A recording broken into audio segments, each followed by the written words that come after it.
This is the clearest film ever shot of a real, unidentified flying object.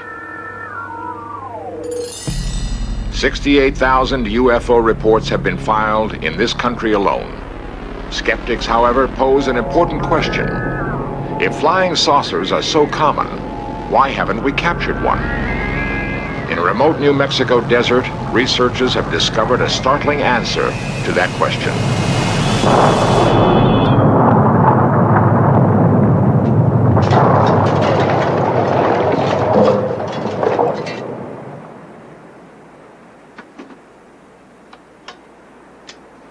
A persistent rumor holds that the United States government has recovered and is concealing fragments of alien spacecraft. Fragments and more.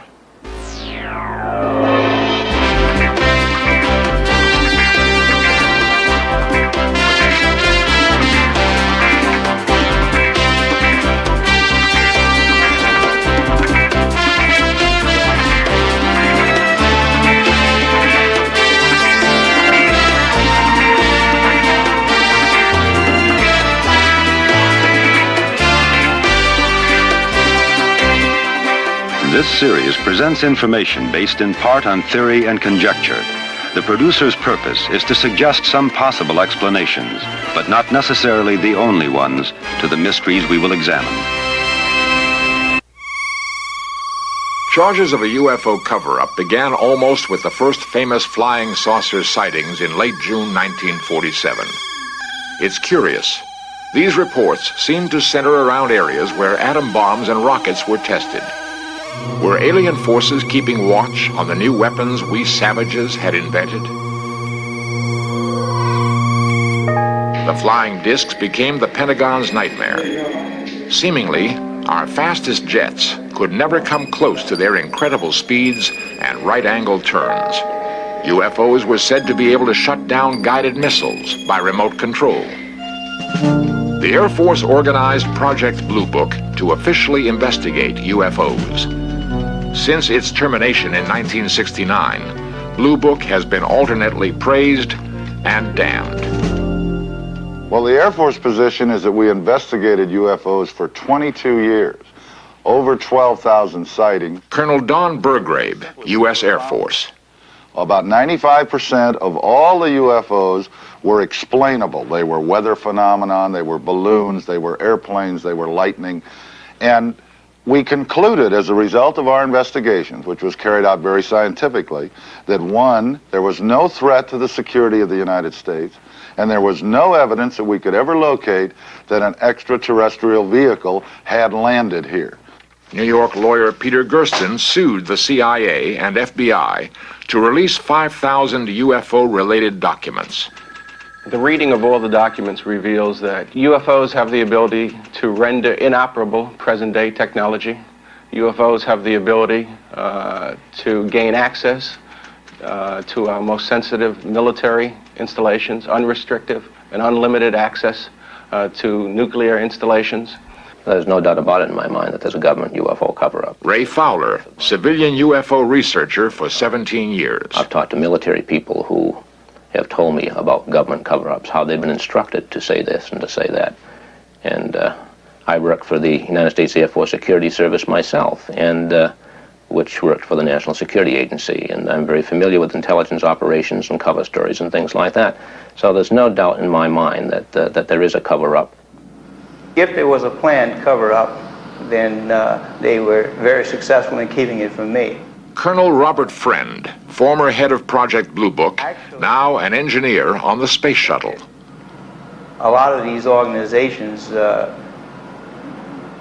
decided that there was a cover-up because the Air Force didn't pursue these sightings to what they considered the ultimate conclusion. If there has been a UFO cover-up, it began in Roswell, New Mexico. Near White Sands and Alamogordo, Roswell was home base for many early tests of atom bombs and guided missiles. Here also, the practice of military stonewalling may have been perpetrated. The case began when Roswell businessman Dan Wilmot witnessed an amazing object over the town. His son tells the story. This was their home in July of 1947, and it was one summer evening. They were sitting out here. Dad looked up in the west and saw an object that came down and had lights blinking, and it was rather frightening to him, but he said all of a sudden it seemed to rock a little bit and sort of counterbalanced itself, wiggle a little bit, and then seemed to settle down and take off at a rapid rate of speed. The next day, reporters heard that the Air Force had found fragments of the mystery object crashed on a remote ranch northwest of Roswell. Excitement ran high until officials announced it was only a weather balloon.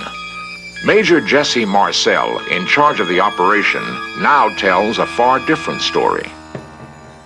They took pictures, of course. They had a whole flock of microphones there. They wanted they wanted some comments from me, but I wasn't at liberty to do that. So all I could do is keep my mouth shut.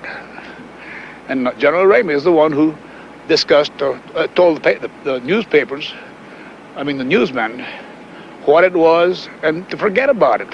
It was nothing more than a weather observation balloon, of course, which we both knew differently.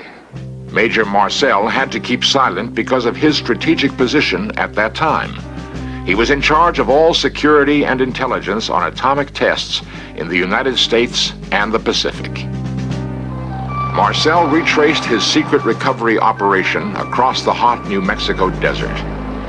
We left Roswell perhaps around 3:30 or 4 o'clock in the afternoon. As you can see, it's flat. It is very difficult. In fact, with just verbal directions, we never would have found it. We had to follow the ranch around there. The crash site was so remote, it took an entire day to drive there. The following morning, we went out to the site where the crash was. And what I saw, I couldn't believe there was so much of it. It was scattered over such a vast area. So we proceeded to pick up as much of the debris as we could, loaded in a wagon. We filled that up. It took us a good part of the day to do that, because it was such small fragments that we had to do a lot of picking. We found a piece of metal about a 1.5 to 2 feet wide and about 2 or 3 feet long. Felt like you had nothing in your hands. It wasn't any thicker than the foil out of a pack of cigarettes. But the thing about that got me is that you couldn't even bend it, you couldn't dead it. Even with a sledgehammer would bounce off of it. So I knew that I had never seen anything like that before. And as of now, I don't know what it was. There is new evidence that the FBI then got into the case with a different cover story. Lawyer Peter Gersten, searching through declassified government documents, came across a mention of the Roswell case. One of those documents related to an incident in Roswell, New Mexico, which indicated that the object which had crashed was an experimental kite. The FBI investigated the incident and determined that it was terrestrial, that it was from an organization which had been doing research in experimental kites. What did crash in this desert? A UFO? A weather balloon? A radar-reflecting kite?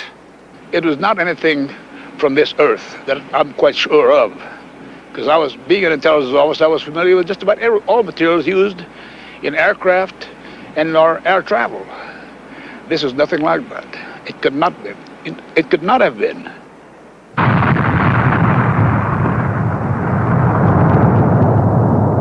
To develop the first atomic bomb, the Manhattan Project was our first totally secret military operation. Secrecy has continued to this day as an instrument of foreign policy. Official fabrications have become a vital link in security. We never admitted such a spy plane as our U-2 existed, until the Russians managed to shoot one from their skies. We managed to capture an advanced enemy aircraft. Even fragments can reveal new information. Such captured material is routinely rushed to Wright-Patterson Air Force Base in Dayton, to the top secret Foreign Technology Division. This place is so classified that former Air Force General, Senator Barry Goldwater, was once denied entrance.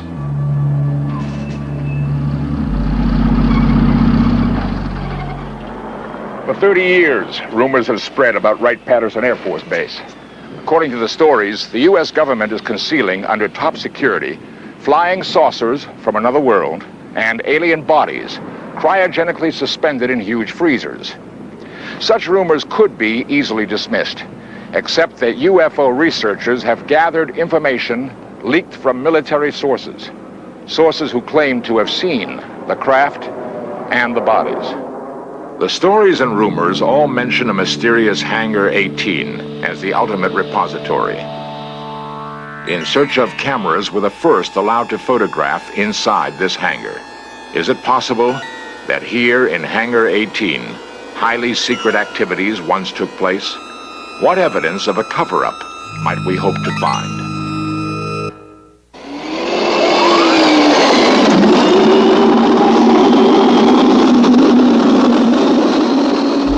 Wright-Patterson is one of the largest and most complex air bases in the world. In the Foreign Technology Division alone, hundreds of secret experiments have been undertaken. Continuing military security has made Hangar 18 a mysterious citadel. Some experts believe that new designs have been created here.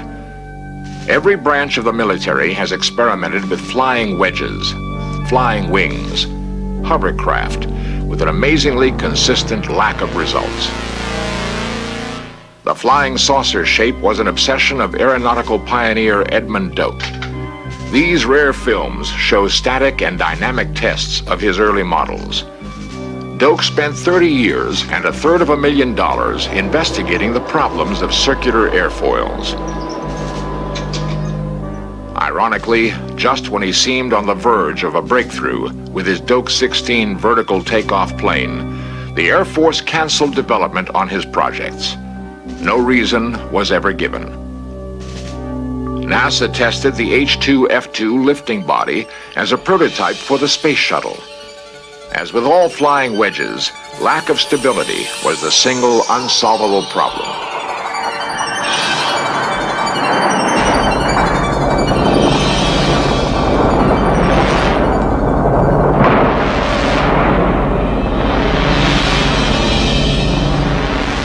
We are unable to confirm a single successful test of a manned flying saucer. Yet, the effort continues.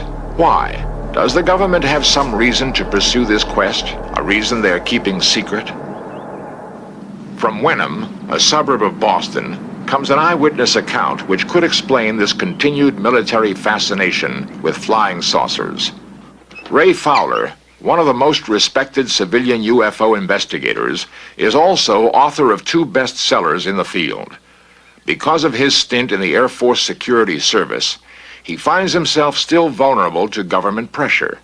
I work for a company that designed and built a major weapon system. And because of connections within the company, because of connections with Dr. Jalen Hynek, who was an Air Force investigator for many years, I came across information that indicated that this major weapon system, as well as others, had been disrupted by UFOs. And I gave a story to a national newspaper, the Christian Science Monitor, which published this story. Within an hour after this particular paper was out, the Strategic Air Command had called my company. And the following day, the Pentagon called the company and threatened to send a letter of displeasure to the company if something wasn't done about my making these things public. Because of similar pressures in his own work, a friend of Ray's had kept quiet for 27 years with an amazing story. Ray tried to convince the friend to tell his story on In Search Of. I know it's been several days now, and I've been waiting for you to call me on this, but have you come to any conclusions? The man finally agreed, for the first time, to talk, but only under strict conditions. I can assure you that your name will not be used. They made up a name, Fritz, to protect the witness's true identity. And I think the best place to do it probably would be in my planetarium, away from the kids and the telephone and things like that. Waiting for his friend to arrive, Ray nervously fiddled with his telescopes. He remembered his extensive investigations into the man's reliability as a witness. In the case of Fritz, I started in 1973, went all the way back through the various companies he worked for, right back to Wright-Patterson Air Force Base, talked to people he worked with, and they all gave him a very clean bill of health. A reputable man, honest man, not the type that would fabricate a hoax, and a very efficient engineer manager. As the man arrived, Ray recalled the years his friend had wavered about breaking an oath of secrecy. He recalled their long arguments about a greater public good. Would the years of patient persuasion at last pay off? As I understand it, Fritz, you were working for the United States Air Force. The story began late one night in 1953 at Frenchman's Flat, Nevada.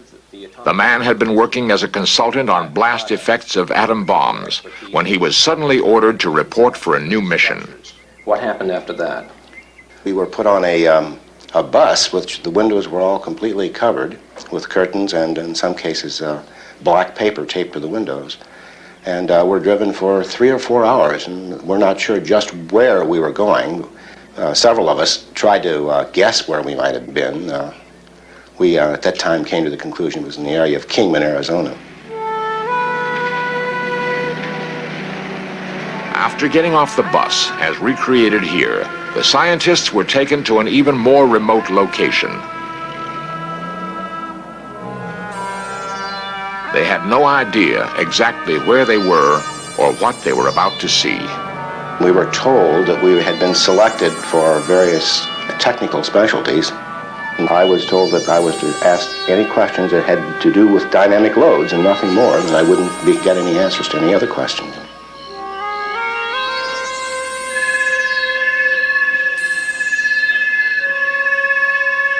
It looked like 2 saucers, I would call it, one on top of the other, inverted, probably 25 to 30 feet in diameter. In terms of something known, what kind of metal would it look like? Well, it would look like a brushed aluminum. I'm sure it probably wasn't that. I say that because I noticed no scratch marks. And anything that would penetrate into the sand 20 inches that way would certainly have some scratch marks. No signs of buckling, fracture, or anything? Not that I could see.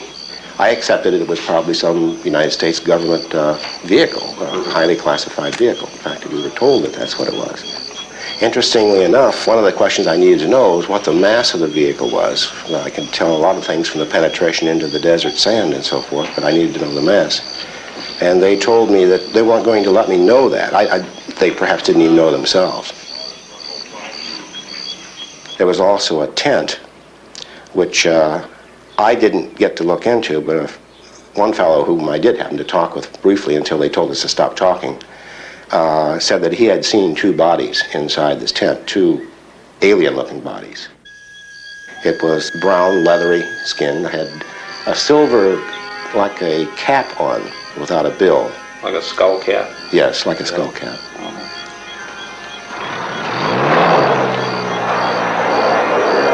I realized what this really started to mean, but I also at the same time realized probably why the government was keeping it classified. There are a lot of things that could be changed by our culture or religions. There are a lot of things that could be affected by the release of information like that at that particular time. Like many other UFO stories, this also concludes with the recovered craft taken to Wright-Patterson Air Force Base. Cameras are normally prohibited there, but In Search Of was allowed to photograph certain declassified areas. We found there actually are huge freezing chambers inside the legendary Hangar 18. The only knowledge I have of little green men, Martians, or whatever would be from the articles I've read of some of the published novels like Frank Scully's book and things like that. Don Ritter, building's manager since 1942, claims the giant freezing cells were never used for storage of alien bodies. Building 18 at Wright-Patterson was used primarily for cold soak engine testing, and we had 4 cells in this facility that we would take down to minus 65 degrees Fahrenheit, soak the engine for some period of time, and make the engine starts to test components, engines, and whatever for cold starts. My major criticism is that from way back in the 1947s, there should have been a gradual information release and have the public accustomed to what UFOs are, what we're trying to do about them, and instead they've covered up so long that to admit that they've covered it up, it's almost like another Watergate. Plus the fact, I think they don't have the answers, and if they admitted even what they knew, people would want to know more answers. They don't have the answers to give them. I'm sure they don't have the answers to give them. Based on my own personal and professional experiences, for the last 26 years of wearing this blue suit, and most of that I've been in the public affairs business, where I'm responsible for releasing information to the public. I can assure you on behalf of the Air Force that there's just no truth to that at all. Inside the freezing chambers of Hangar 18, we've examined one small clue in the mystery of the UFO cover-up. Whether it proves fact or fiction, this search for flying saucers has already profoundly influenced our perception of our place in the universe. Colonel Robert Friend, former head of Project Blue Book. I believe that speculation and a scientific approach to it can't live together. I would feel that there were, in lots of instances, cases that had potential scientific pay dirt that possibly should have been pursued further. And in that regard, yes, I think that some of the cases had a lot of promise. The Roswell case and the strange story of the man known as Fritz are two dramatic examples of close encounters of the fourth kind. Like the 68,000 reports on record of UFO sightings, they exist in a limbo, halfway between science and speculation.